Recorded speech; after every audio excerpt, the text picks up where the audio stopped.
Skip করবেন না সবাই। কি খবর সবর, আশা করি আনিগর খবর সবর ভালাই। আমার অবশ্যই বেশি একটা বালা না, কুন্দাটা আনতাছি কুন্দাটা না কাম করতাছি, বেশি একটা বালা না। আনে কটান যদি ভালো লাগে অবশ্যই একটা লাইক শেয়ার কমেন্ট করে যাবেন। ভিডিওটা দেখতে থাকুন লাস্ট তক। ভিডিওটা কিরম হইছে অবশ্যই শেয়ার করে কমেন্ট করে আমার কবান। আসামের যত ক্রিয়েটর আছে সবই একটু একটু সাপোর্ট দিবেন।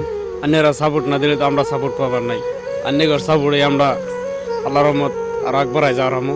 আন্যেরা একটু সাপোর্ট করে দিন, কারণ আমরা কেরালা কাম করতেছি, আমরা বহুত দুঃখিয়া। কারণ আমরা কেরালা কাম করতেছি দুরাফি, বহুত দুরাফি, মানে ট্রেন দিয়ে আওয়া যাওয়া মানে 6 দিনের রাস্তা। সবই একটু হিসাব করে ভাই শেয়ার করে দিবেন। আর কমেন্টটা অবশ্যই কমেন্ট করাটা ভুলবেন না আর কি, কমেন্টটা দিবেন করে।